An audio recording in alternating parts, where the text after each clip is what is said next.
All right, we're live. So if you go to That boy Sean. and before I sit down, Raul, tell me if it looks good. I think it should look better than last time. You should be able to just see the USA scarf at the top.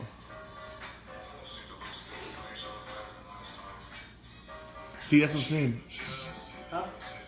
See the feedback? You're hearing me in delay. Hey, shut up. Shut the sound off. Okay. So share it on your page. And then Raul will share it on both pages. Hey, good work. Does it look better than usual? Alright,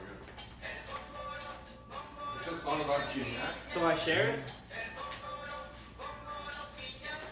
Yeah, share it, and then you can go back to watching it live. Share now.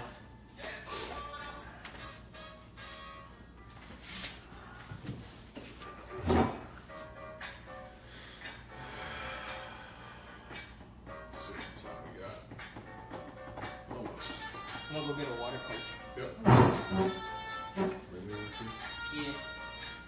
What's wrong? ¿Quieres una fría o tibia?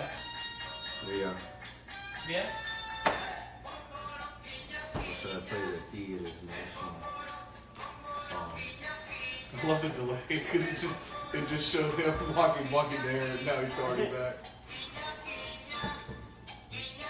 Hey, my mom's looking. But she's watching. See what's up. What's up, Mom? Hi, Joe's mom. All right. I'm on the internet. I'm famous. I'm famous. All right, 7 o'clock. You want to go ahead and start? Look, she liked Or you it. want to play more? You want me to play? More propaganda. Someone wants to be Can they hear us? So this is the last time that you're gonna choose the opening music. She won't say hi, guys. Hello. Can you hear us, Mom? Why are you talking to your phone? Just talk to the camera. You're She's watching. commenting. It's like, what do you say your comments back? Start texting her. Voice control. All right, let's go get started. People will tune in, but we got a lot to cover, so let's go. All right, those of you tuning in and we're watching live, we're gonna watch this back. Welcome to episode 7 of Texas Soccer Live. As you can see, one of the biggest things, a couple changes on this month's episode. We have the official Texas Soccer Live T-shirts now, which I'll talk about in a second how you can win one of those. So we got those. And as you'll notice, we got a third person panel. We got a special guest this week, at least for the first half of the show. We got Mr. Joseph Cardoza with us, a former player of mine and plays at the college level. So we're going to be asking him a few questions. That'd be cool to have him on. He's going to join us for the first half of the show. So welcome, Joe, to the show. Thank you very much. Okay. Well, we got a lot to talk about. This is going to be one of our... We'll still do an August episode at some point, but we know everyone's going to be getting busy again and in school and everything. But just to give you a rundown, if you are watching this on playback and you want to go to a specific section, here's how the show's going to go. We're going to talk about the Gold Cup. I got some people to roast. We're going to talk about the International Cup and all the European teams who have been crazy with all their transfers in action. Of course, I'm going to give you your every show Dynamo update in MLS. And then I'm going to have some conversation with Joe here. That's the first half of the show. The whole second half, as we promised, Raul's going to be leading us in a full breakdown of Liga MX, which started last Friday. And they're about to start week 2 tomorrow. We're going to break down all 18 Liga MX teams and give our predictions for the season. Speaking of that, your chance, if you want to win, and when you guys want to hold that up for me, one of these Texas Soccer Live T-shirts. We got size small up to size XL, and one of our Dynamo hats. You can do so by going to our page, even right after the show, and go check out the post there. All you got to do is you got to like and follow the page, okay, and respond to the post on there. And you have two options. Either give us your prediction on that post, so we know you're going on the page, for who you think will win Liga MX this season, and your reason why, or give us your prediction for which country's going to win next year's World Cup, and your prediction and your reason why. We will give you until Friday at the end of the night. Saturday at the end of the night. So you got 48 hours. and then we'll pick a winner, and the winner will get their choice of size, small up to XL. We also have them available. We talked about we want to bring you guys more stuff. We want to do more prizes. We talked about getting tickets to games, stuff like that. That costs money. We want to keep adding to our design as well. So it's a little bit of a fundraiser as well. If you'd like to purchase one of those shirts, instead of you don't win, you don't get lucky, you're not the one lucky winner. We do have shirts that we've made from small up to XL for $20. We don't make a ton of profit off those, but the profit that we do make is going to be put right back on the show. It's not personal profit whatsoever. It's going to go into getting stuff like better giveaways, tickets, more shirts to give away for free, stuff for our set, stuff like that. All right, well, let's kick things off. Enough of me blabbering on, but let's get into our first topic, and that is the Gold Cup. Now, before I go off on things, I want one of you guys to take it away. I've been talking too much. Your thoughts on this year's CONCACAF Gold Cup, which USA has now won for the 6th time. Any of you want to take it away? Just any general thoughts or takeaways or stuff like that. It was an interesting final. Jamaica really brought their A game. They played a really good game. It was unfortunate that Blake had to go out in the first half the way he did. He was doing an excellent job. The first save he had against the shot Josie Altidore took was amazing. He soared in the air, and Acosta came in and just kicked his hand, and it happens. It's a part of the game. Personally, I feel like Jamaica deserved to win the Gold Cup. USA had honestly a terrible semifinal game against Costa Rica. It was just one of the worst semifinals I've seen for a tournament for a cup. And Jamaica played their hearts out, but overall, USA took advantage of their chances. They capitalized on mistakes that Jamaica made, and they won. It was a good game, and I enjoyed watching. Well, at the second time, too, people forget that 2 years ago they were also in the final and lost to Mexico. So it's the second time back-to-back Jamaica's been in the final of the CONCACAF Gold Cup. Raul, what were your thoughts? My thoughts, well, starting all the way from quarterfinals all the way to the final, I mean, the teams that did qualify and make it into the quarterfinals, I mean, although there are two teams that, not to bash on them so bad, but I feel like they aren't the teams that should be there. But, of course, there's always some things going on, like French Guiana having to forfeit because they're playing players that shouldn't be able to play. The first game, I thought it was interesting, which was Costa Rica versus Panama. Of course, I knew Costa Rica would advance. I mean, they're the most skilled. USA, El Salvador, I mean, no diss to El Salvador, but playing El Salvador is always a walk in the park. And we do know we have Salvadoran viewers, so no offense. And then Jamaica versus Canada. We are the way Jamaica final.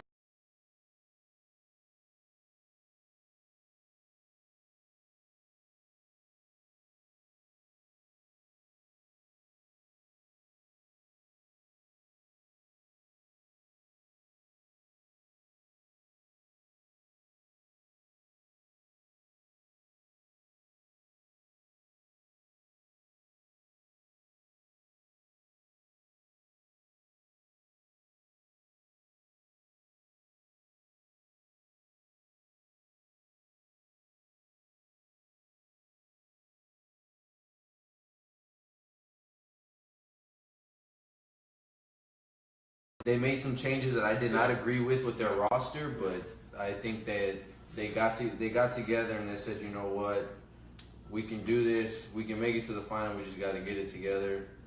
The shocking loss to all the Mexico fans, the 1-0 with a beautiful, beautiful free kick that they had. Mexico's goalie choking and not even moving and just staring at the ball was pretty embarrassing. And then to the final, Jamaica gave USA a run for their money. It was a very good game. I tuned in and out. It was good. Everybody's so happy that Bruce Arena was like, all right, he did what he had to do. He went in. Yes, he made some swaps that I didn't agree with, but USA just proved to everybody out there, like, look, we're not going to get pushed around, and we're here to win things. Sadly, Jamaica was just playing for no reason, but I think it was a very good final. Yeah, I mean, looking at teams, like I said, this is not these aren't World Cup qualifiers or anything like this, which I'm going to get that in a second to y'all's thoughts, because there's some games that actually matter for the World Cup coming up in September for all these teams. But you're really playing for probably, like you said, Jamaica. None of these teams, we talked about going in, the USA and Mexico weren't playing all their key guys. The one thing I did notice, though, and you mentioned this about making lineup changes, that the one team that did put in a lot of guys who I think are going to be starters on the World Cup team for next year was USA. It was very obvious to me that Bruce Arena and USA cared, and that's what I saw online, guys, about on Facebook. You saw the Mexico fans going, "Oh yeah, whatever, it's just CONCACAF Gold Cup. We don't care about that." Blah blah. Yes, you do. Okay, shut up. All right, I don't want to hear that from Mexico fans saying, "Oh no, of course you do that. If you'd won, you've been rubbing it in USA's face and everything." It was obvious, though. I'll admit, USA obviously cared more about it. They brought back up Bradley. They brought back up Altidore. They brought back, up Tim Howard. They, really, those guys we saw initially. I was wondering, in y'all's opinion, just looking at USA for a second before we come back to Mexico, did anybody stand out to you in terms of stock? We're looking at a year out from the World Cup, and one guy that I saw early on, I like Dom Dwyer, did stand out to me. Obviously, he got replaced, but I don't think it's a disaster for him. The one person for me that had a lot to prove, and he did prove it, and you know me, I critique him all the time, Josie Altidore. He was someone that I'm still not sold on. I never was sold on. But I'll admit he had two very clutch goals, in these quarter and semifinals and final. That the other person for me who gained a lot of stock was the young Jordan Morris, who I think is going to be the third forward that we take to the World Cup. It was interesting that different guys shine at different times. You saw Dempsey tying Donovan for the all-time USA goal record. You saw Altidore step up. So for me, it was a lot of action up with the forwards. No one really stood out to me in particular in the midfield and defense, although Michael Bradley did have a solid tournament. What about y'all? Anybody stand out in a good or a bad way in terms of USA players? I feel like they should have kept Dwyer on the team just because he stood out from the beginning. The first game that I watched where he made his debut on there, he stood out. He was making runs. Yes, he flops a lot, but he makes good runs. He makes good plays. He initiates the plays, and I think that they brought back more players that were more experienced from the past, but I feel like they should have kept Dom Dwyer. He has a lot of talent, and I think they need to give him a chance. Maybe in the World Cup qualifiers, I think they should bring him up and see what he can do. Jordan Morris, yes, he stood out a lot this short tournament that they had. I believe he secured a spot, World Cup qualifiers, and go to the World Cup. And Josie Altidore, we admit that it's almost time for you to call it quits for the USA national team, but you just proved to us right now that you still have some of it in you. Yeah. So it's going to be an interesting battle for how Bruce Arena is going to address going forward, managing both in qualifiers and in the actual World Cup, how he manages his forwards and strikers. Because there's a lot of them now. If you look at Dom Dwyer, you look at Jordan Morris, you look at the name we didn't, Bobby Wood. What happened to Christian Pulisic? We haven't talked about that guy in a while because he's been set out the tournament. Christian Pulisic, you have your all-time leading USA scorer in Dempsey. There's 6 guys now that are legitimate goal scorers for USA, which is a great problem to have. But if that coach, if Rena's not careful, you don't know how he's going to manage that. we just had a comment that said Jamaica played with heart but wasn't enough. Yes, you are correct. They played with heart ever since they played against Mexico. They showed that they had heart. They showed that they had heart against USA, but it just didn't work out. Yes, they showed a lot of heart because it took USA to score until the 88th minute or the 83rd minute to score that second goal to win. So I believe that if it wasn't USA to win it, nobody else would have to win it but Jamaica. They're the second runner-up to take it. One thing, about the whole concept of Jamaica playing with heart. Jamaica is a team that I personally enjoy watching play because, they play with pace, they play with speed, they're getting a lot more technical with their skill. That's why you see them, getting to semis, to quarters, to finals in different cups and tournaments. It was just, that inexperience. They have a lot of young players on the team, Jamaica, and that's the thing. Whenever you're young, you're inexperienced, and you make mistakes. And USA, being more experienced, capitalized on those mistakes. Andre Blake, their goalie. I mean, you heard me tell this the other night. I think is the best goalie in CONCACAF. Mexico fans, USA fans, sorry. I think he's the best right now because you got other guys going out. I don't think none of the Mexico or USA goalies impressed me as Andre Blake. He's been incredible in MLS for the Philadelphia Union, and he's incredible for his national team. I mean, he's the reason they stayed in those games. But look at the shutouts they had. I mean, Mexico could not score. USA, as you said, struggled even before we, to get that second goal. That guy's the heart and soul of that team. And you did see a lot of those guys. You saw the emotion. I did watch the playback of the award ceremony afterwards, and that, you could tell Jamaica, they did care about that. Most guys, you see them all, mad and they don't want their second place. And these guys were, there was emotion there. No, I've been in that position. It's really embarrassing whenever you get so far in a tournament, especially in a cup like that, and you're forced to just sit there and receive your second place award while you see the team that just beat you up there with the cup, and it's degrading in a sense. It's very frustrating. So going forward, there are 4 teams that are in the hunt. There's only 3 that are guaranteed from CONCACAF in our hex system to go. We all know that Mexico is still sitting in that driver's seat. Costa Rica at number 2, USA at number 3, Panama at probably going to be the 4th, and there's some outside contenders there. One of them was not Jamaica. And for the foreseeable future, that's probably not going to change. However, what do you see going forward? We saw a taste of it. Now, we're going to see some very different teams, especially for Mexico in their next qualifiers. Very different rosters. USA actually brought it in terms of their roster, but there'll be changes. How do you guys see? There's some critical qualifiers. They got a round in September. They got 2 games in September and 2 games in November. And by then, you're going to be pretty locked into point-wise who's going to be going to the World Cup. What do y'all think? Because, first I'll start off with Mexico. They better make some changes. Talking about an absolute mess. And I told the viewers last time, I didn't care if it was USA. I would roast USA if it was them. But I told if Mexico and USA were not in the final, and Mexico's not in the final, I was going to roast them. That coaching by Osorio, or the lack thereof, I know he got, booted out after, couldn't communicate for a while. And I get it. It was young players. But it's talented players. You're supposed to be the number 1 team in CONCACAF. You have the best, or one of the best, definitely in North America. I would say Liga MX is better than MLS, but you have one of the best systems of guys to choose from. Even if that was Mexico's B team, it's still better on paper. Obviously, they didn't prove it than all the most other teams out there.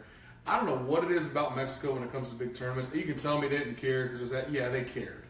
I did not get what it is. They've become, and I'm going to call it, they've become choke artists in pressure situations. They win the easy games. And that was one thing I was challenged about USA. I said, I know USA can win these easy games, but can I finally see them? I think we talked about when you expect a higher standard from your country's team, as people in the USA now expect more from Team USA, you should get mad when they lose because you should hold them to a higher standard. We're better than that. Mexico fans, I don't know. I get really a hot and cold feeling about it. And you were talking about it with the national fans. It's kind of a different flavor. I don't know, like Mexico, if you're upset, if you're happy, or what you are, but it's just bizarre how things are going. And at this rate, I'm not afraid of Mexico. Whether I play them in the World Cup, I'm not afraid. I'm just not, because they just seem so out of it. I don't know what the deal is. I don't know what y'all's thoughts are on them. When it comes to the national team, look, me personally, I love Mexico. Yes, Mexico is great. But when it comes to their national team, I do not care for them. Why? Because they've fallen so low. They never stick to one coach. They never stick to bringing the same players and creating chemistry. It's just a joke to me, and I hate it.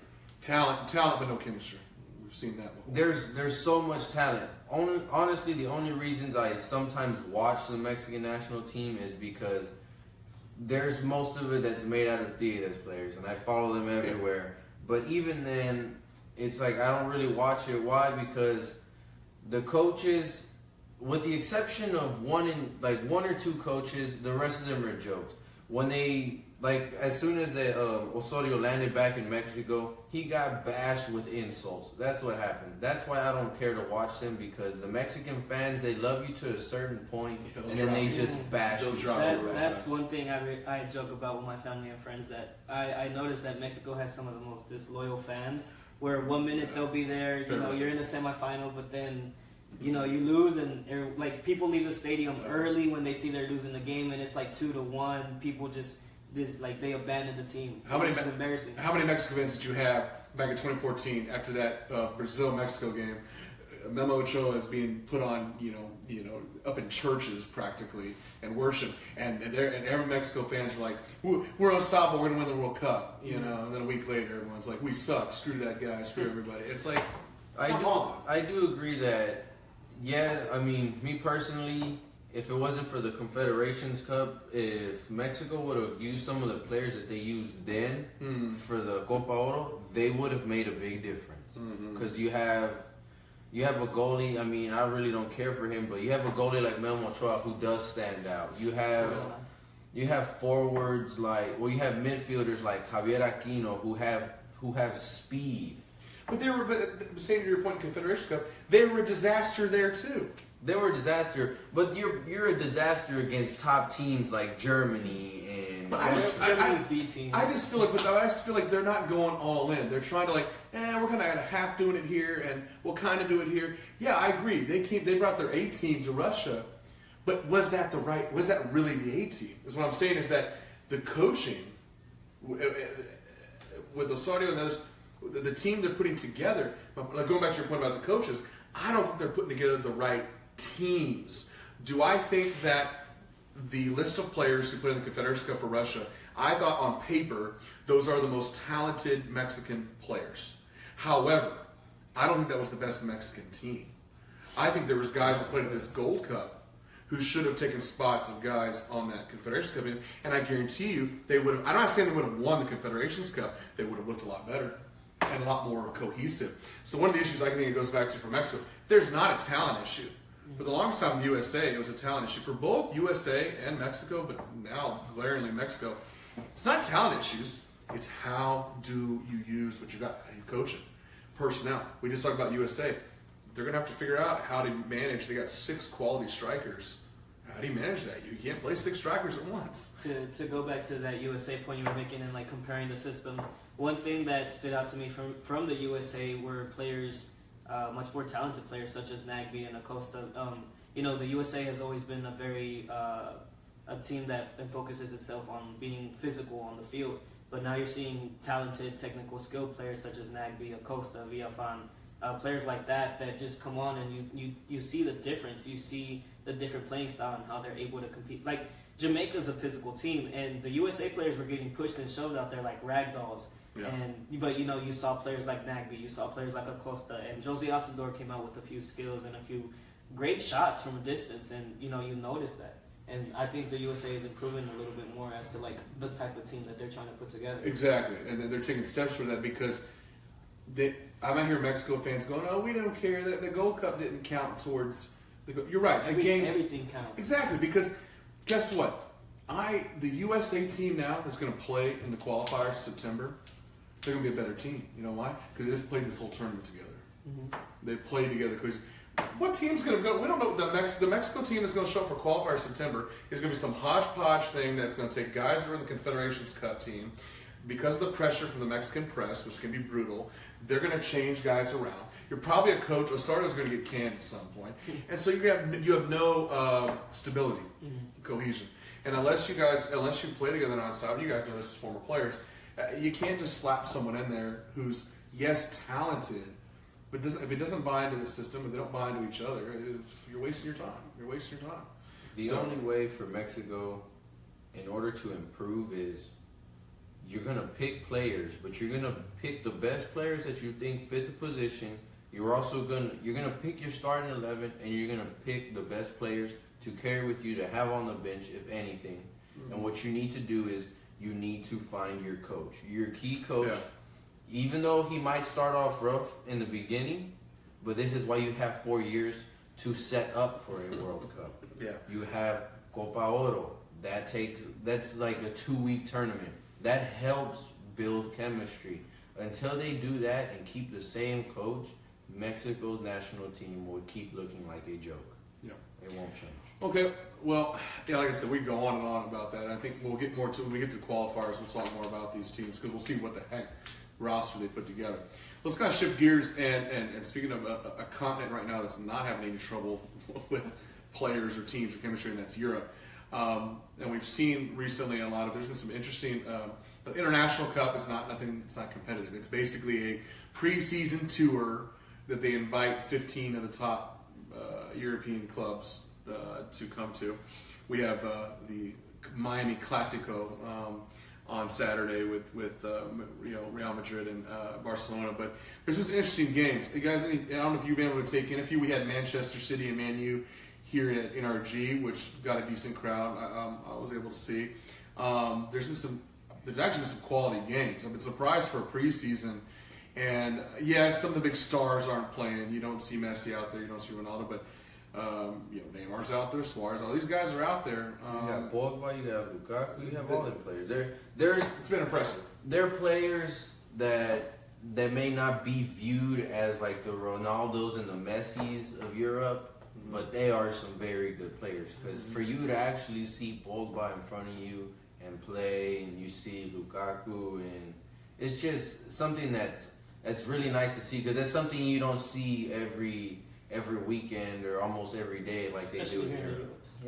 Yeah. No, it's great exposure for the game and whatnot, and they're happy because they're making money. But any thoughts? Not even about that, but I'm just thinking about European clubs. I know there's a couple we want to mention have been making some moves, but along those lines, are there any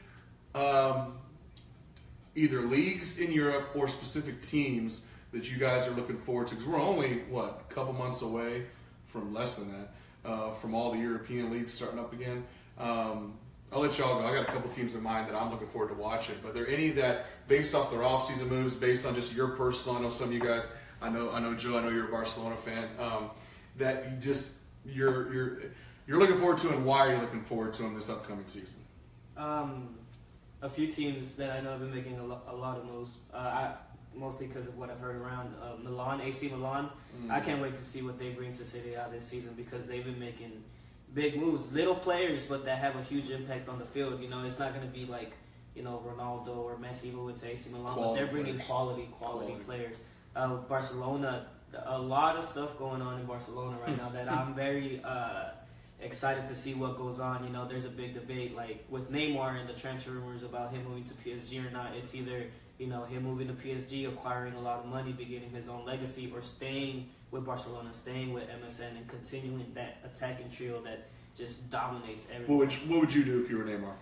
Honestly, in Ligue 1, PSG has been dominating, like, ever since, Zlatan's been there, Cavani's been there, big players going and just contributing to the team. I'm not sure if they still have Di Maria and players of that quality, but I know they are still dominating Ligue 1. And if Neymar goes, he's pretty much just going for the money. There's nothing to win there, except for Champions League. It is, I believe, that PSG has yet to win. Now, if Neymar does do that and wins the Champions League with PSG, now that will be absolutely groundbreaking for him. But personally, I'd really love for Neymar to stay with Barcelona and continue, keeping Barcelona with that MSN and doing big things over there. Mm-hmm. Well, me personally, there's a few teams that I'm looking at right now that I want to see how they're going to react during the. It stood out to me, but of course it's not a big move for other people. It's James going to Bayern.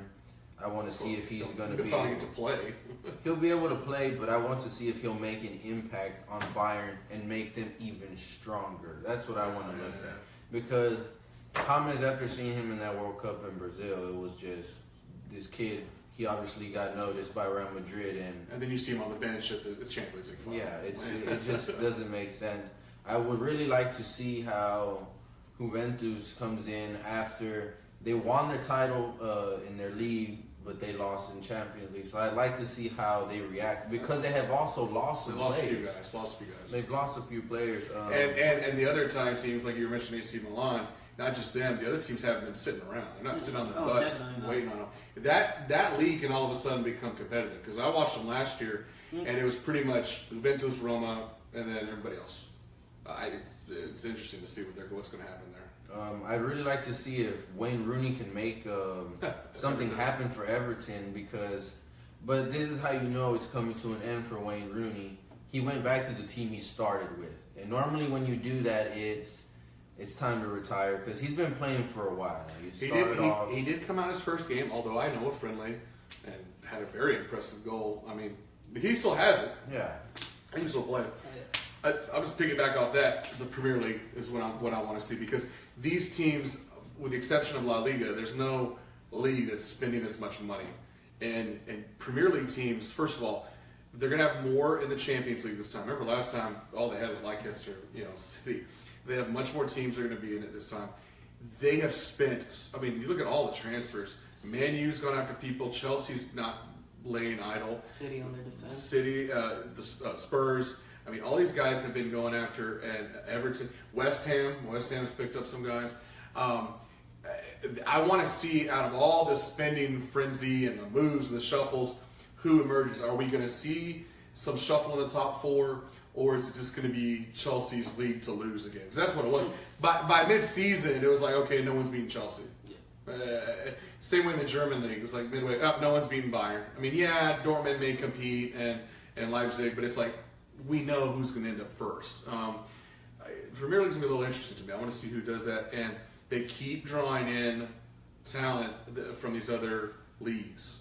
They're draining. So it'd be interesting to see. Like between them and La Liga, they're in my opinion are the deepest European league.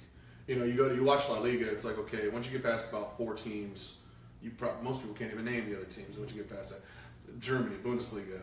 You get past 3 or 4 teams, you don't care about the rest. I would say even France. We were talking about before the show. PSG, Monaco. Who else?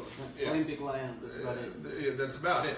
And so, but you go to the Premier League, it's like, man. And I saw that when they were here in Houston, they have huge fan base. You knew the Spanish teams did, but I mean, you were mentioning the day. Remember they were playing in Boston and they had the Spurs. Yeah, Tottenham Spurs had like a legit fan section in Boston, Massachusetts. I mean, so it just shows you the power of that league. It'd be nice to see if you could ever see Liga MX or MLS get on that level. I mean, it'll take a long time, but it shows you how popular the Premier League is, the quality of play.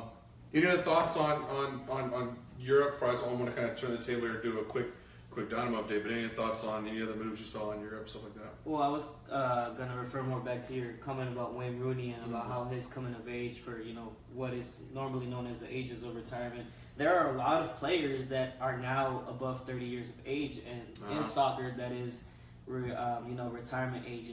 Messi's already 30, Ronaldo's over 30, Iniesta, a bunch of big team players are over their 30s. And, how you said, like, Rooney still has it, and that's one of the beautiful things about soccer is like the skill and technicality is never going to go away. You see players like Ronaldinho, Zinedine Zidane playing charity matches, and you see they come out with something beautiful. It's just the lack of conditioning that occurs. You bring up a good point that we've brought up on previous shows that we've talked about, even as a private, about it does feel like there's about to be a generational shift. That there's this huge group of players from, I would say, about age 32 to 33 up to 40. That range that in the next 5 years are going to be retiring. And there's a new wave, there's a huge wave of people in their mid-20s that they're going to be the ones at that 30-year mark, and that's going to be interesting. Neymar being one of those. And those guys that age, there seems to be a generational shift. You started seeing it. When I realized all of a sudden when I saw Totti retire from Roma, I've seen guys like that starting to retire. I'm like, okay, those guys, they've kind of defined. I said the last time we saw this, and I remember, was really in the early it's like 2004, 2005, early 2000. I'm thinking back to like Ronaldinho and all those guys after the World Cup 2002 in France and Ronaldo, Zidane. When that group went out, that was a generation. So I think we're seeing that again because in 5 years, Messi, in 5, 6 Iniesta. years, those guys, who knows? Iniesta still might be on. I mean, we still haven't seen him retire. The last time I felt there was a generational shift was when Xavi retired. Yeah, And players like Casillas Yeah. retired. In the Spanish league, definitely there was a shift. Yeah, but the thing about that is, I mean, yes, we've seen them play. People remember watching Messi debut with Barcelona, and that's when he played with Ronaldinho. And I mean, look at Ronaldinho. He retired, and look at him. He still plays. He knows he still plays. Right, he could come on. Yeah. There's a lot of leagues, teams. He can come and play with. He can go to Barcelona and play right now, and everybody would be so excited. He has magic with the ball. Yeah. So I feel like, in 5, 6 years, we're gonna see them retire. We're gonna see our Ronaldo. We're gonna see Messi. They're gonna get old. But as you see right now, you have young kids. You see Real Madrid bringing 19, 18-year-old kids, buying them for millions of dollars, and then they're probably going to take their positions. Like you have Pulisic, Dortmund. He is shining. The kid I mentioned, the 16-year-old from Brazil that Madrid bought the rights to, knowing that they weren't going to get their hands on him until he was 18. It's like they already bought him out. It was $45 million. Yeah, okay, here. So yeah, they're going to the same teams will keep making moves. So. Let's turn this real quick. So I know that was a good topic to talk about. I just want to give people our update, and we have to, not only because we're in Houston talking about Dynamo, but we had to talk about them this time because praise the Lord, hallelujah, go to church, give thanks this weekend because they finally broke the Brokers. Hallelujah, your Houston Dynamo can finally win a road game. It only took them till late July, but somehow they figured out how to win a road game. So if there's something to finally be happy about, and you saw, hopefully some of you that follow the page, saw the post I did, they were finally able to go to D-Town, like I said, against a very bad DC United team. They were up 3-0 within 20 minutes watching that game. And I'll say this, what's impressive about that, here's what's ironic. I said, can't explain why the Dynamo couldn't win on the road. And I said this for any soccer team. Maybe Joe, you can comment on this. We're trying to figure out, what is it? You win every game at home, but you can't tell me home field advantage is it really that big that you lose? You can lose every game on the road. And what's ironic about this is the one road game they finally won, they didn't have their 4 top players because they were all playing the Gold Cup. They didn't have Kyoto, they didn't have Ellis, they didn't have Bonia Garcia, and they didn't have Cubo Torres because he was with the Mexican team.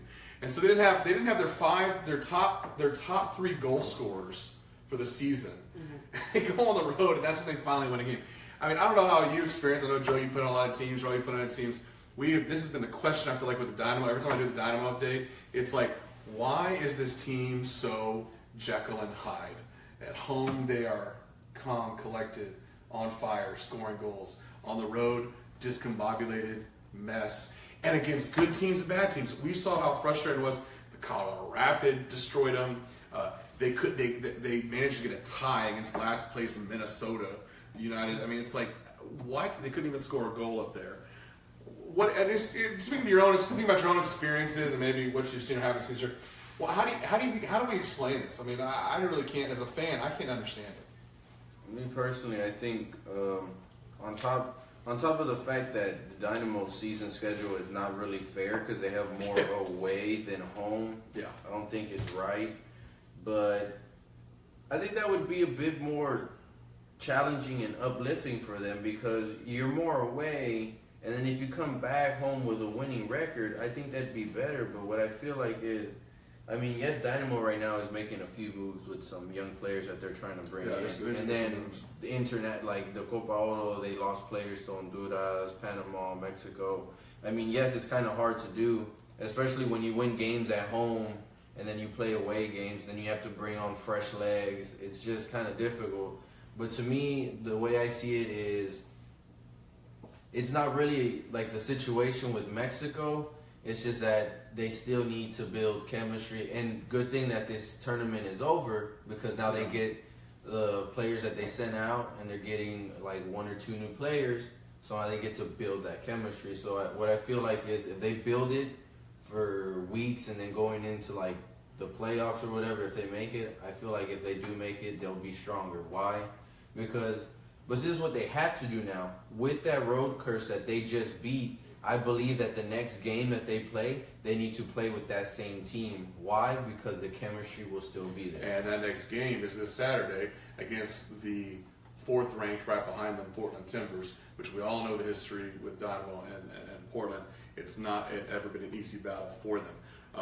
Joe, any thoughts on that? I mean, the dynamic of how can a team, we get that you hear about home field advantage in every sport, but really you never see so extreme like this. Yeah, you know, in any sport, there are some extremes, and it's crazy.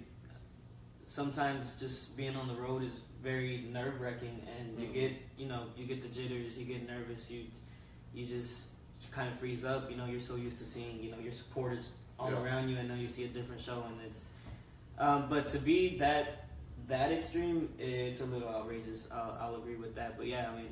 Yeah. Everybody, you would always want home field advantage. Well, here's the deal. I mean, even with, and I told them as with the draw before, without staying strong, they're sitting in still 3rd place in the West. They've earned 32 points because of their stellar home record. And what's great about that is you're going to play good at home. As I told him, you better finish with home field advantage for the playoffs. You better finish in the top 4 in your conference so that you are. And they're like that. But like I said, it's a very tightly bunched conference. Portland and Seattle are both at 30 points, only 2 points behind them. And then you have Vancouver at 27. So like I said, dropping 2 spots with Portland and Seattle, 2 very good teams, good in the reigning champions, chasing you. And the Dynamo have not had a good record against the 2 teams in front of them, Sporting KC and FC Dallas. You better hold on tight, which makes this game coming up it's a home game against someone you can distance yourself with. You can put 3 more points between you and that Portland team that wants home field advantage. It's going to be critical Saturday. So it'll be a great game. If you guys looking for a game to go to this season, this Saturday would be a good one down there against Portland. Look at their schedule ahead. They go back on the road, Real Salt Lake, back home, San Jose, and then August 19th, another critical game, Vancouver, who's sitting in 5th, back home. So we'll see what we're going to do. We'll keep you updated. It's going to be very, very interesting to see what happens Saturday because all the guys are back, as Raul said. We'll see what Wilmer Cabrera does. I think this is one of his first big challenges as a coach because he has a lot of good guys. It's kind of the USA problem. You have a lot of talent. How do you manage it now? Wenger, when he was gone, stepped in, and Manotas were the 2 forwards that stepped in for the Dynamo, and it looked stellar. End up in that position. And he changed a lot of people around, so we shall see. Other than that, I mentioned the West. I will mention the East. Those of you that are following MLS action, guess what? Nothing's changed. Toronto and Chicago are still killing basically everyone. And the surprise we said from day one, the expansion team, Atlanta United, is still in 4th place with 33 points. I don't see those guys going anywhere. I think you're going to see, for the first time in a long time, I don't have the stats in front of me, but I don't remember the last time that an expansion team or a new team made the playoffs in their first year, let alone home field advantage. And I think Atlanta's going to do that based on how they are playing. Because some of the traditional teams have really fallen off. New England, D.C., Philadelphia.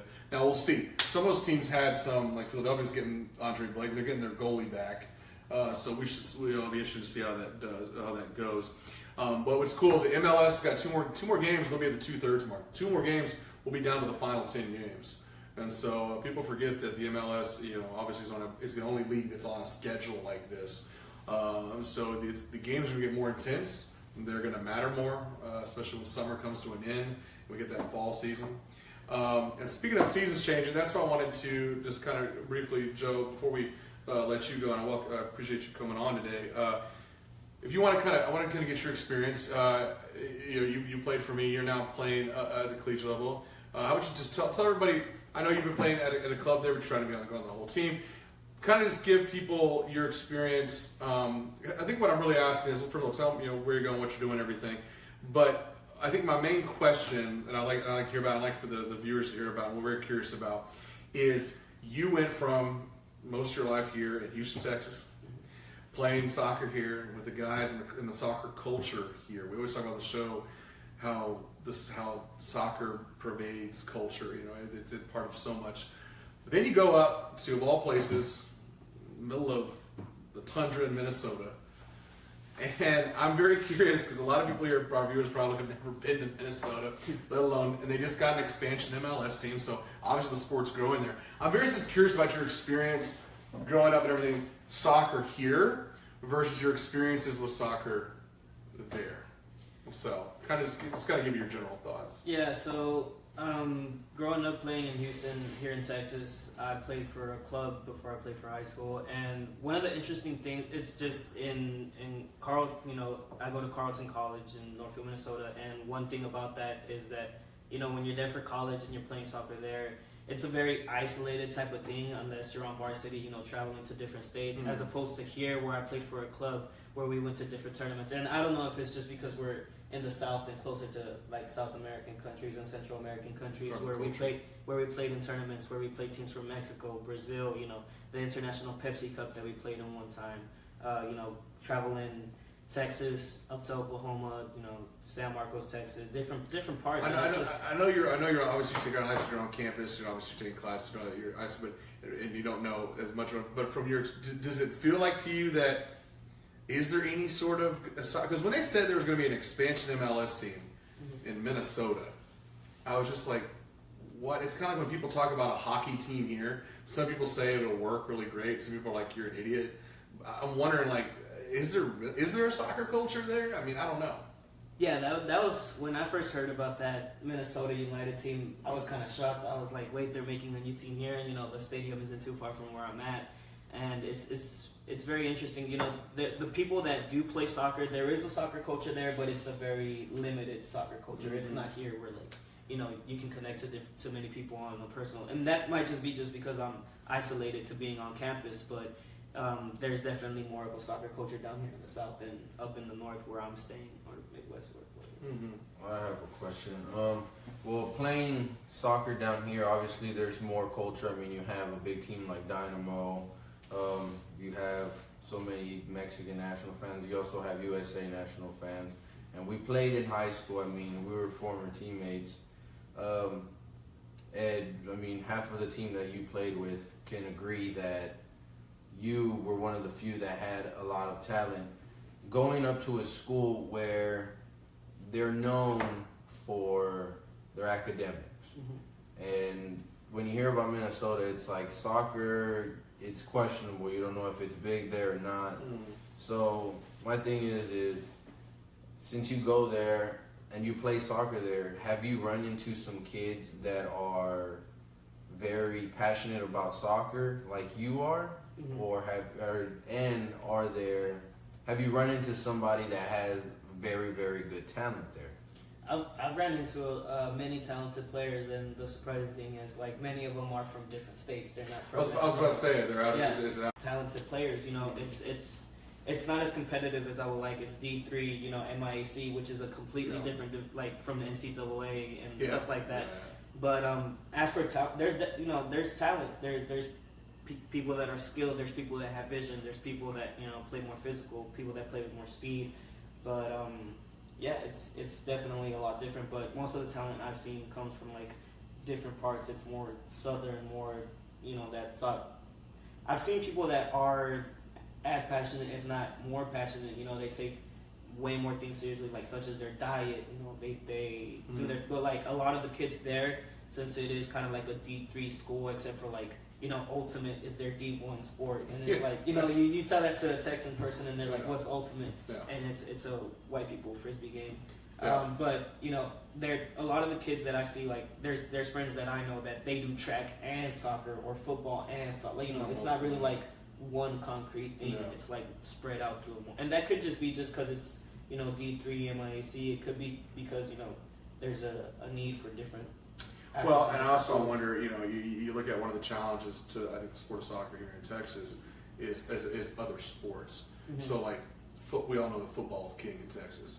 And so, one of the things, I remember when I went to Trinity, even though we had one of the top one national title, Division III, and yes, we're still winning a national championships, who people would care more about. They still cared more about the football team and their results.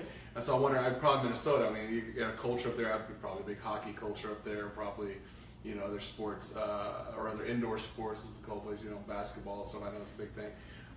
In some of those states up there, especially in the Midwest and whatnot, they go down to south of Wisconsin. So yeah, obviously I think it's soccer in a lot of places. I think it's not that it's not people aren't passionate about it. They just it's one of the other things they do.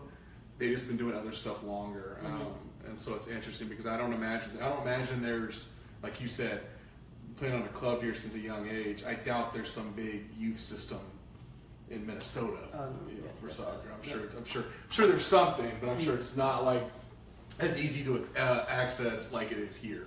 So interesting. Yeah, kind of going off to what you were saying, like one thing that I had noticed, but it was going off of that whole cultural thing.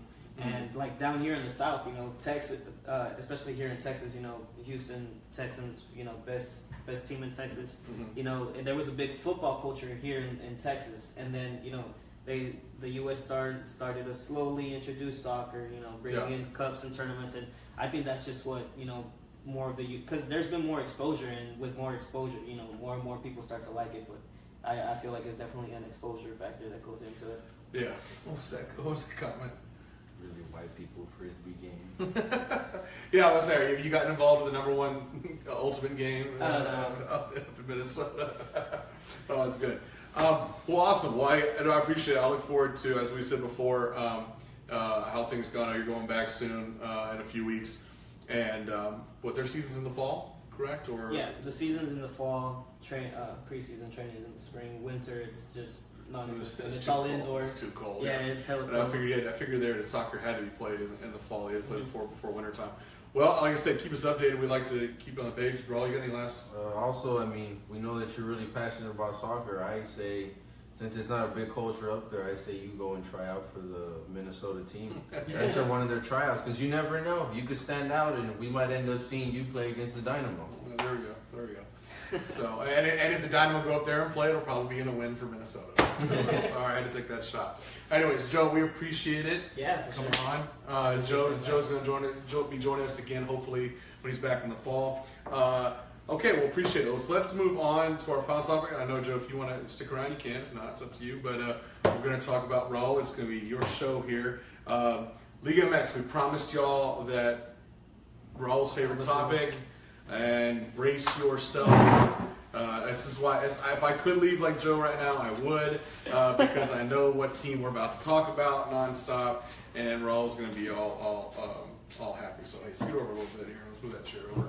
All right. So what I have to say right now is, looking at the first week, obviously even when they were just like having vacations, I felt very lonely. I didn't have anything to do because I dedicate my weekends to watching Mexican soccer. So I was just waiting and counting down the days.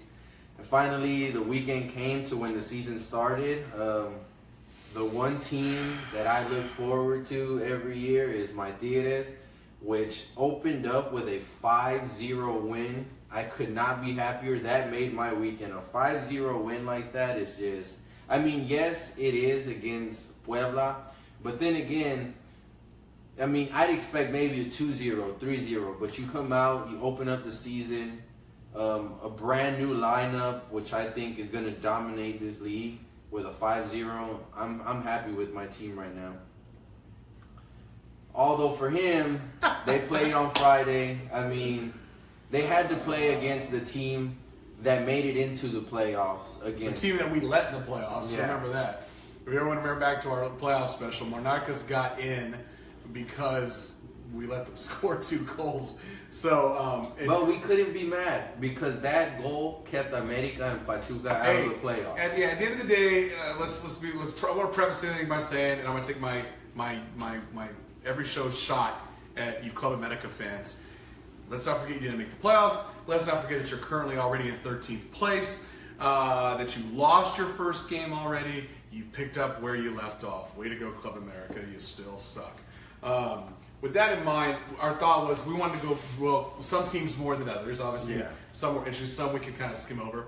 But we wanted to go through every single game, and every single team, and give a brief kind of what we think, not only how they started off the first game. A lot of these teams you mentioned, like my team, your team, Chivas are getting players back from international duty from the Gold Cup.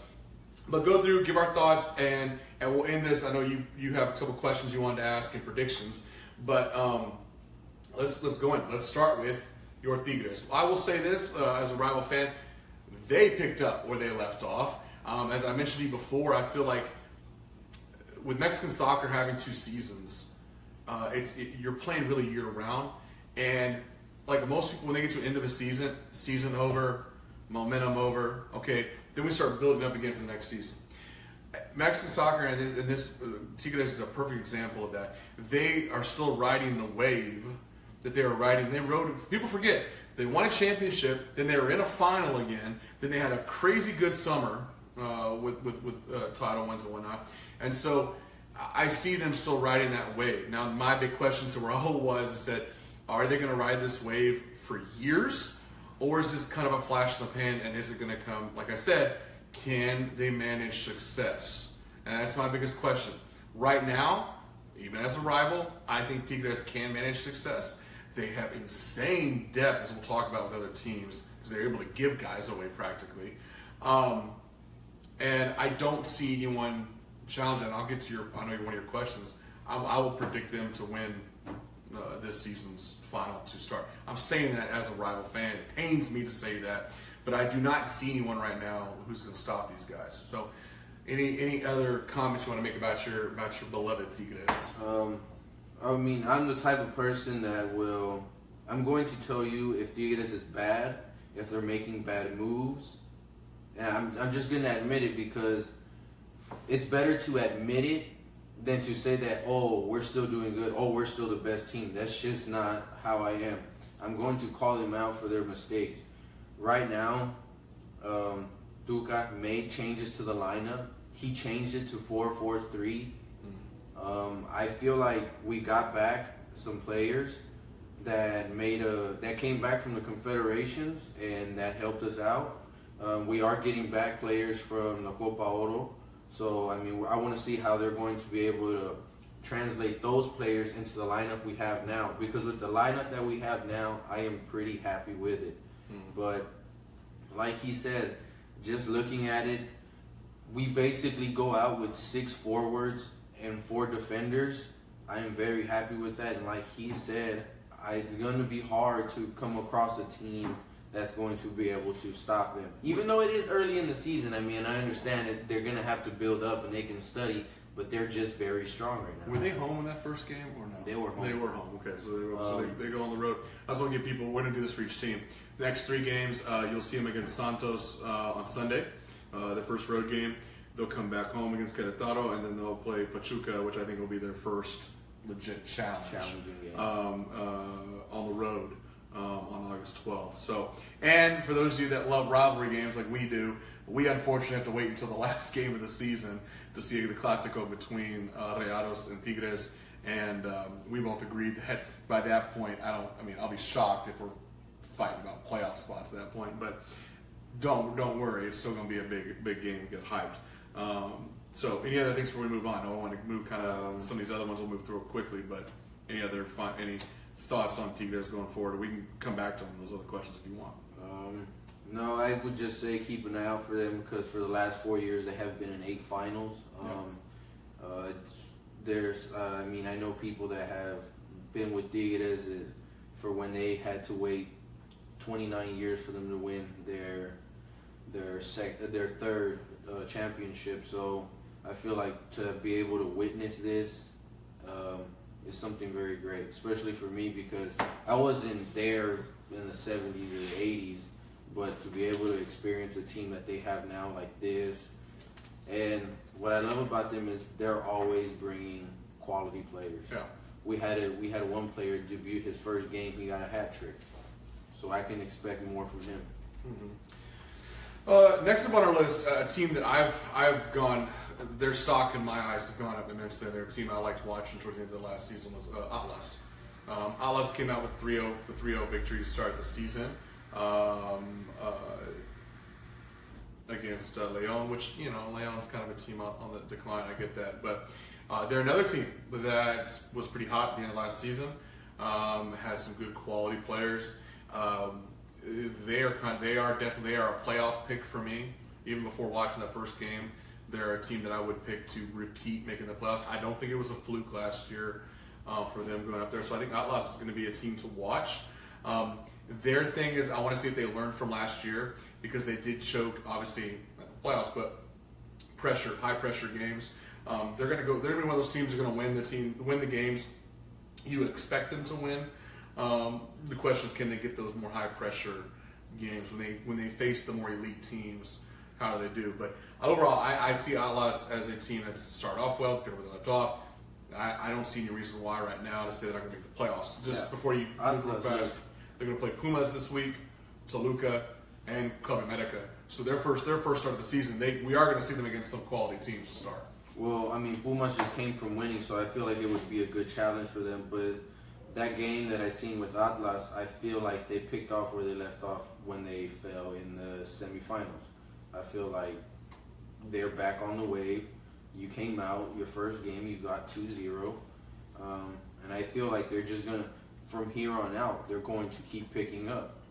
Mm-hmm. Their challenge will be Pumas is one of the teams that has failed. And I don't know if they're trying to make a comeback or if they got rid of some players and that's what they needed to do. I don't know.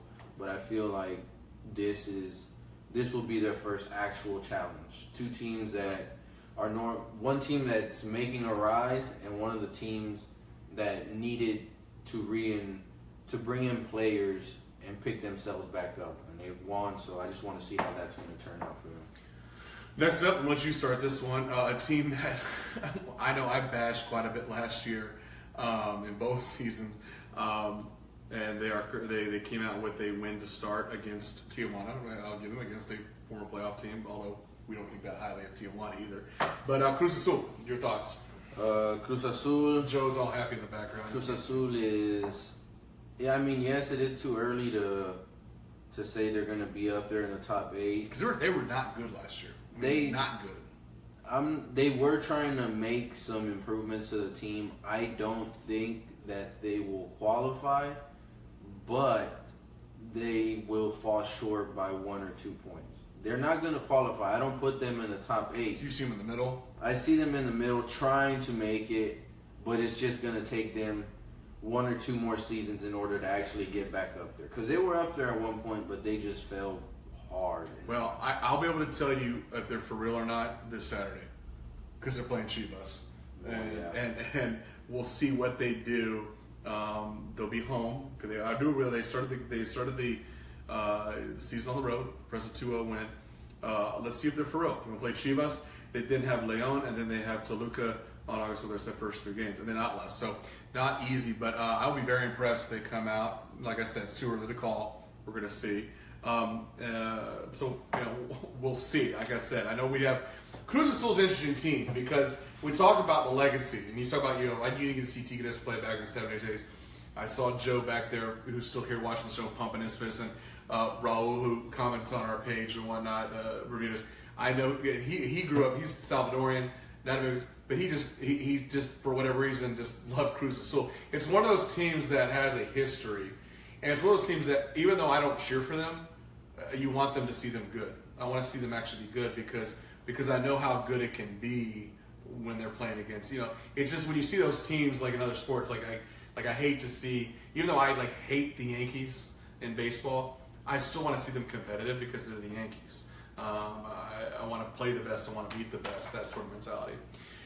4, Necaxa, a team that did not make the playoffs last year, opened up with a 2-0 victory. Over Veracruz. I'm not going to get all crazy about that. They do have Tijuana next at home. They then will face Chivas, and then they have Leon to start. So I don't know what to think about this team. I mean, they came up. They're one of the teams that came up from second division not too long ago. Had a kind of surprise breakout season. And then they came back to reality, in my mind. And then they had kind of a mixed year last year. They didn't make any crazy moves in the offseason. I don't know. They're an interesting one. Any thoughts on Necaxa, what they could do? I feel like Necaxa is going to stick around in the first division for a while. They're not going anywhere. They were up there for a while. Remember, in the 2000s, they were there. They just fell. They do have quality players. I've looked into their lineup, and they're pretty good. Their goalie is amazing. I feel like they're one of the teams that are going to... they're one of the teams that they could either be in the middle or they can actually qualify this season.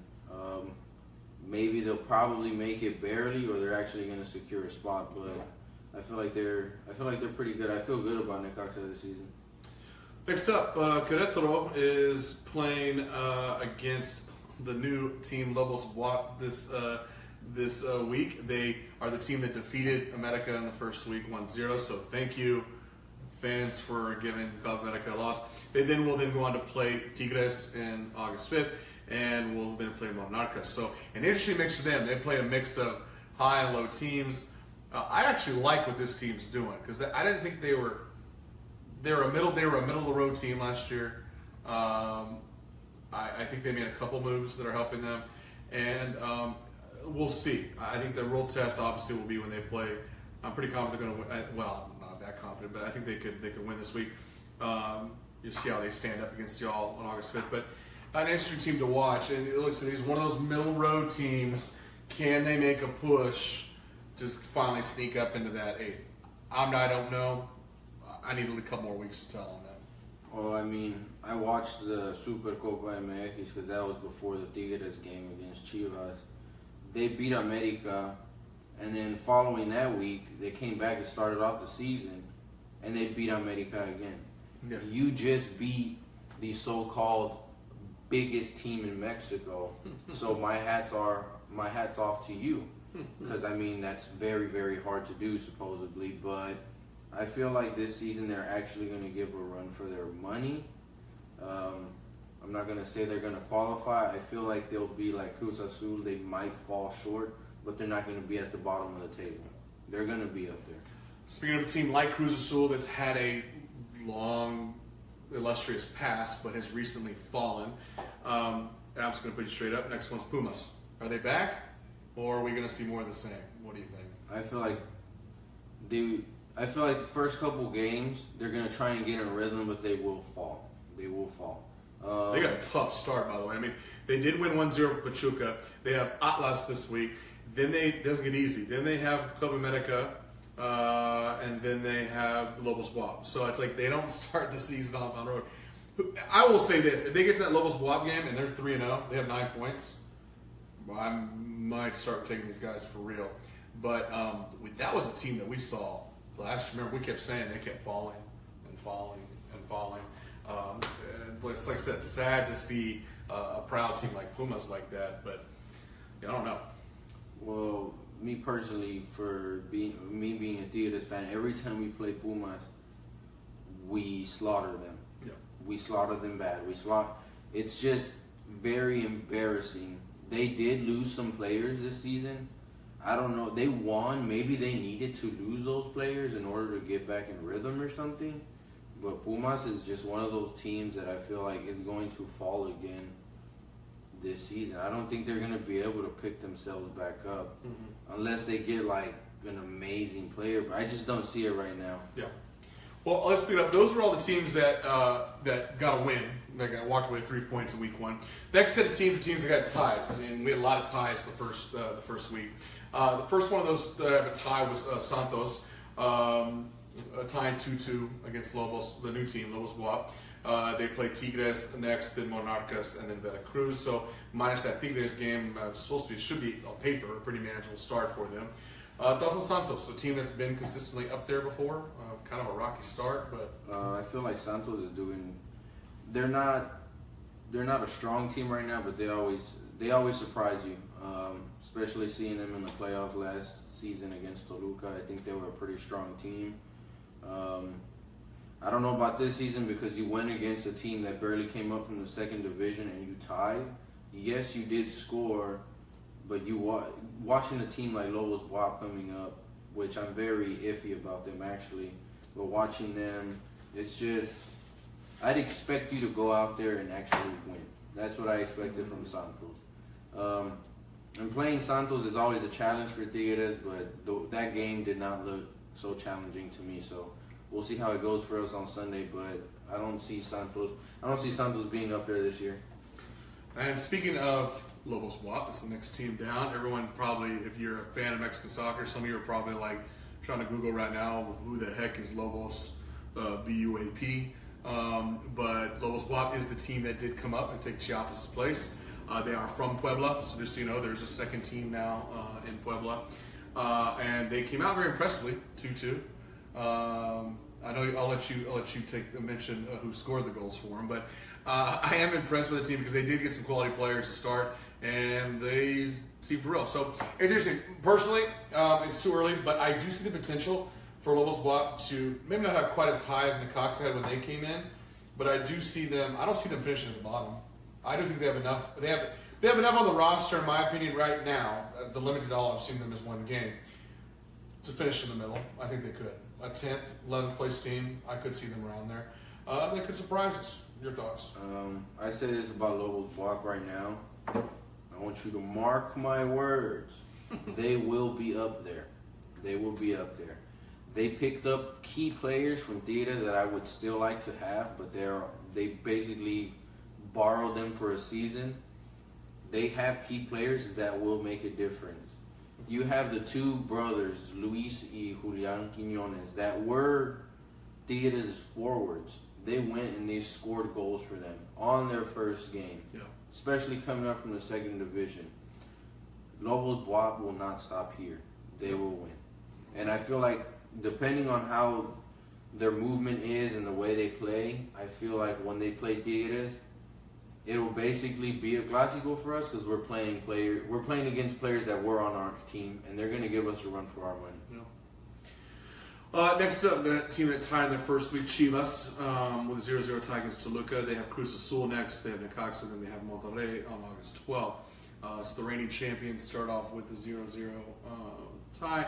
As I've told you before, I think this is a continuation of the same Chivas team that we saw before.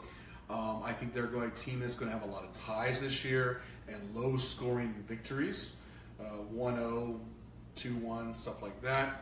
I don't think they're going to blow anybody out. I think, as always, they will make the playoffs. Questions whether they get enough points and goal differential to be all the way in the top. Are they going to be in like 6th or 7th again?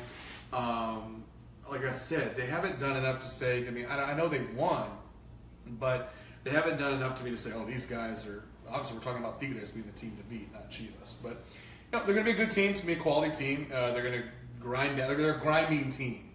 They grind out points, and I think we're going to see that going forward. And they're consistent. I'll give them that. For me, Chivas, I don't see them making it this year. I think it was just a fluke. That being said, because you have Pachuca, you have America, you have Rayados, you have Toluca. When you hear those four teams, one of them or two of them is always trying to make it in the top 8. That could bump down Chivas. If all of those teams get into gear, that does not help Chivas. The only reason Chivas got in last year because America did not do so good. They're always up there, but they didn't do so good. They were fighting to get in. Yeah. Pachuca was fighting to get in. Monterrey wasn't so good, but they made it. Yeah. I feel like it was just a fluke for Chivas, and I don't see them making it again. Speaking of Monterrey, the Rayados started off with a 0-0 Monarcas tie. They were the first game to kick off the season. They have Veracruz and Tijuana up next, and then Chivas in their third game. As being my team, they didn't make as many moves as I would have liked them to. They made a few qualities, and more importantly, they retained some key guys that I wanted. We did lose some key guys, but kind of kept the status quo there. I'm not too pleased as many of the Rayados fans are. I do think the coach is still a little bit of an issue in how he uses the personnel. I was very frustrated in the playoffs against y'all, for example, especially in the first game, how he did not utilize. I thought some guys, like Cardona, for example, didn't get used till late. So the jury's out on that. I think you're going to see El Rayados. Obviously, they're going to be a playoff team. I think the question for them is can they? The difference is can we get in the top part of that or the bottom part of that? I think that remains to be seen. I know they'll be in, it's too early for me to say. Are we talking about a 6th, 7th place team here, or are we talking about a 2nd, 3rd sort of thing? I don't know, but I do see them obviously playoffs. Me personally, I mean, I pay attention to soccer. I mean, obviously, being a rival, I watch them and hope to see them fall occasionally. Right now, they are a playoff team, but they're a bottom half playoff team, the way I see it. And they will not move any further until they get a new coach. That's the only way they're going to do it. Because with the new coach they have, a lot of Rayados players don't want to play for him. So until you get rid of that and bring in a good quality coach, maybe your players will kick it into gear, bring in some new players, and you will do a lot better. You'll get up to the top half. Well, let's speed up a little bit. I actually want to skip down. I want to look at the what I call the bottom of the barrel for this year, real fast. We'll finish up the middle here in a second, but I put these three teams together. You tell me if you disagree, because I think they started off exactly where they're going to end, and that is Veracruz, León, and Puebla. I see them as the bottom of the barrel of the league this year, especially Veracruz and León. It's just been they're a team that's been epically fallen. As far as those three teams, there's nothing that really stands out to me. Like when I see Veracruz on a team schedule, any team, I feel like I automatically mark it as a win. And I'm starting to get like that with León to an extent. Puebla not all the time, but yeah, I mean it's just I'm not impressed. So remember I told you I felt like Lobos WAP was going to be the more dominant team in Puebla now. Thoughts on those bottom teams? Do you think that's where they're going to stay? Do you think there's any hope for one of those three to really legitimately get out of the cellar? Starting with Veracruz, they have a chance. They always give they always bring it occasionally in some games, so they might have a chance. León will fall. They won't make it this year. They made it, I believe, not last year, but the year before. Yeah. And I think that was it. They're gonna fall. Puebla, yeah, I mean, yes, we beat them 5-0, but what I feel like that did to them is all the other teams seen that, and they're going to come in and they're going to try and punk them and beat them that bad. Yeah. And then the remaining kind of middle of the group, the next kind of group up. Now, both these teams started off a little bit. I don't think they're going to stay here. These two, the next two up are Tijuana, Pachuca. I think, I don't know, maybe Tijuana's run is finally done. I don't think it is. I know I am still not confident we're going to win a playoff game. But as far as the regular season, these guys seem to turn it on. So I think Tijuana will not obviously stay at 15th. I don't think that's going to happen.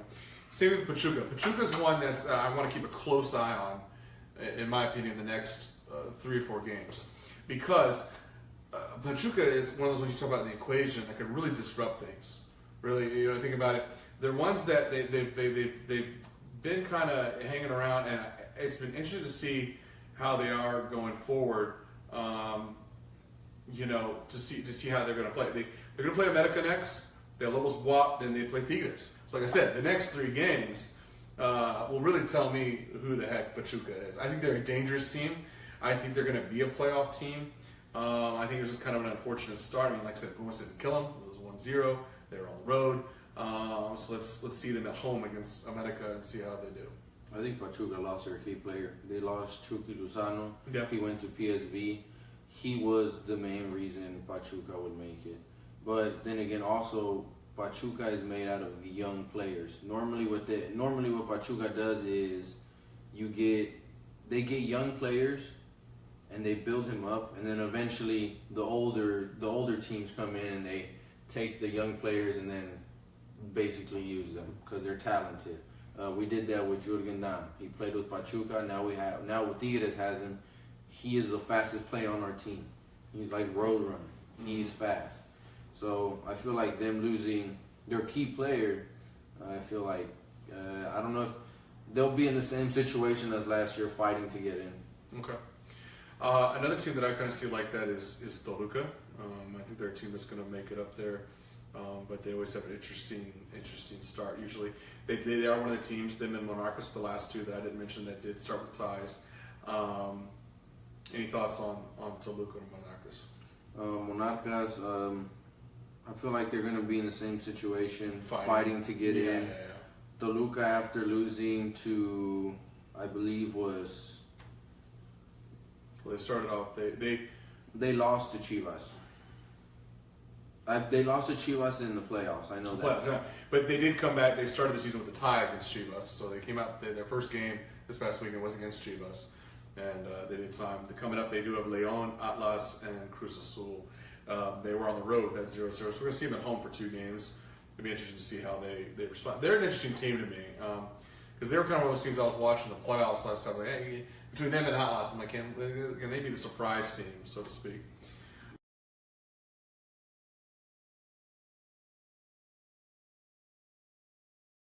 The Yankees and Cowboys, you know why? Because they used to be good. And what do their fans do? They live in the past. You talk to a Cowboys fan, they feel like we're still in like the mid-90s. We're not in the mid-90s anymore. America talks about their 12 titles. They're living in the past. I get it wasn't too long ago that they won a title, but it's like, you currently suck. You're not good.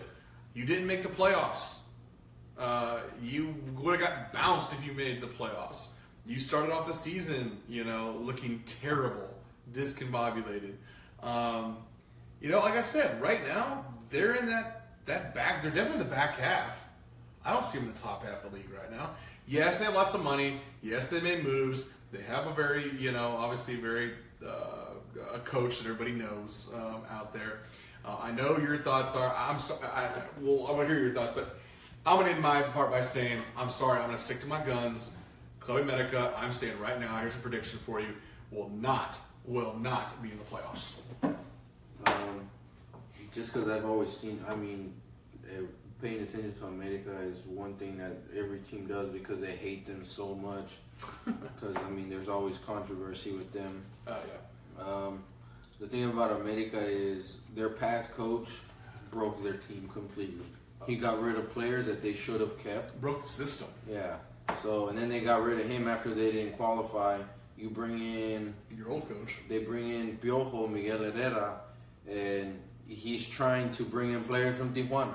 So I feel like America's just in a... there's a mess. They're just trying to rebuild their team. But the fact that you're trying to rebuild it right now, when you're supposed to be in your prime and be the biggest team out there, you're just not... You're basically the laughing stock of soccer right now because you claim to be the biggest, but yet you're the choke artist right now. So yeah, well, I'm really interested. Those of you, if you enter our contest and you choose to for your entry to pick, I'm calling you out. I know there are Club America fans out there. We're friends with y'all reluctantly, and I know you follow us on the page. If you're a fan of Club America and you believe like, hey, last year was a fluke, I want to see you put on the page on the post I put up there for the entry for the prize for the shirt. I want you to give us a legit reason why you think they could come back and win it all. I really want to hear from some of you fans because I think you're crazy if you think that. You hear me talking, listen, you don't hear me up here saying, oh, Rayados are going to, train, to steamroll everybody. But you America fans, some of you, I've heard some of you out there, you're delusional. You're still saying this. I'm like, give me evidence, give me proof. He can say it because Tigres has proof. Right? You can't. And so I just don't know what the deal is. So, before you, I do get a couple questions, a couple of predictions you want to put out there on the record. Before we do that, we only got about 5 more minutes here. I know we went a longer episode this time. We had Joe on. Want to make sure we had a lot of stuff to say, a lot of stuff to cover. Let me kind of get our updates in now, and then we'll end with your questions. We'll be coming to you sometime in August. We'll pick a day for episode 8. Don't forget, if you like these shirts, Texas Soccer Live shirts, want to help us promote the show, help us make the show better. We have them from size small up to XL. They're $20. We don't make any personal profit off it. The money goes right back in this show. It goes into more shirts and other giveaways. It goes into hopefully us getting tickets to games. It goes into us, with the set. So it's just a kind of a little way. We don't make a ton of money. We cover the cost and then we put it right back in to the show. So if you like what you're watching, you like supporting us, you want a shirt, that's cool. We did say we're going to give away one of these shirts. So remember, it's pinned to the top of the Texas Soccer Live page. You must go on the Texas Soccer Live page, both follow and like the page. Okay, there's 2 things you got to do: both follow and like it, and then go on the post. And I give you 2 options on that post. Comment on there your pick, who's going to win next year's World Cup, and your reason why, or pick which Liga MX team if you're a fan of Mexican soccer, and say who's going to win Liga MX and their title and why. Just by doing that, you're entered, and we will pick from those entries And you have 48 hours. You have until the end of the night on Saturday. So Sunday, I will check and we will announce who won the shirt and of their choice size, and then one of these Dynamo hats. So please make sure you do that. In general, if you do that, if you haven't already, go like the page. We're posting news on there. Make sure you're following us. Make sure you discuss this. We want more engagement. Share these videos. Help us get the word out. We know there's more soccer fans out there than just the several. We appreciate the views we do get, but we know there's more people who want to get in and we actually want to debate and argue with us. We want to argue with you. So that's kind of all the business mumbo jumbo. But I will tell you, we will be coming to you in August. We're going to keep this up now that the school year starts. We're going to do this on at least a monthly basis. What we've committed to. We will probably be doing. Raul's mentioned that he, since his specialty is Mexican soccer, he will be doing some individual updates, some weekly updates at the end of various weeks on games and stuff that he saw. I'll do some updates if I can't do an actual show on USA soccer stuff and so we'll do some small stuff, but we'll still give you at least a monthly full-length show. So to close things out, and we're closing out Liga MX. I know, Raul, you had some. We're gonna get on the record here. Our thoughts on some questions about the whole league and everything, and some predictions. So you can hold us to our word, and if we're wrong, you can roast us later on. Okay, so let's and please comment your thoughts, these questions and predictions that we're gonna do. Well, one of the questions is, who is your favorite to win the championship this year out of those 18 teams? Yeah.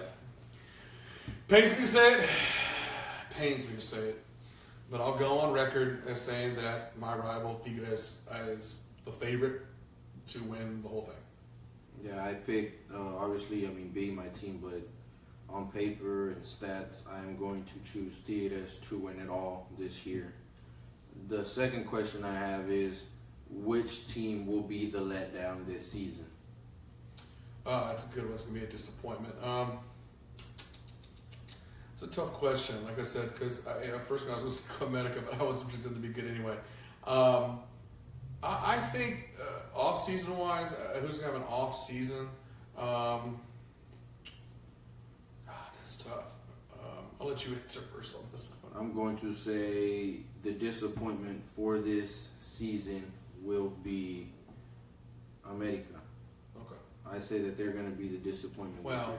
I don't want to steal your answer, but I would just start by saying that I think Club Medic is a disappointment every season. I'm just saying that as a firm hater.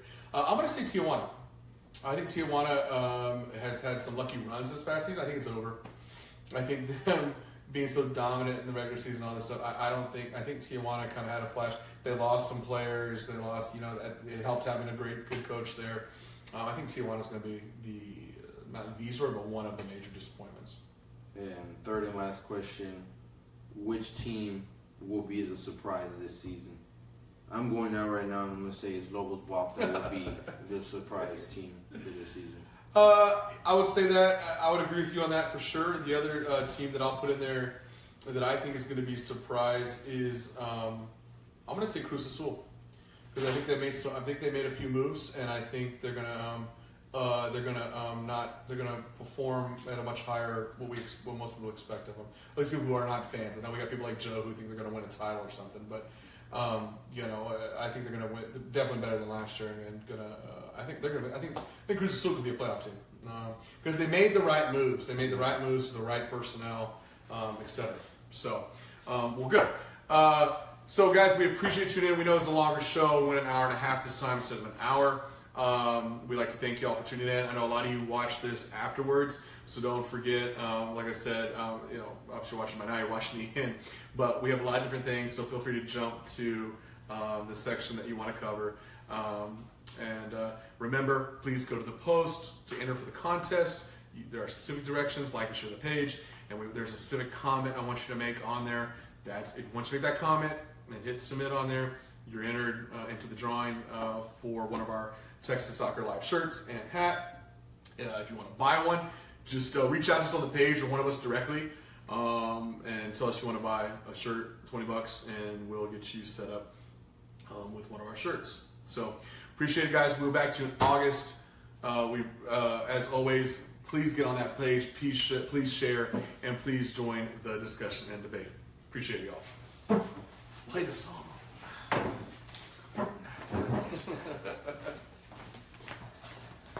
Boy.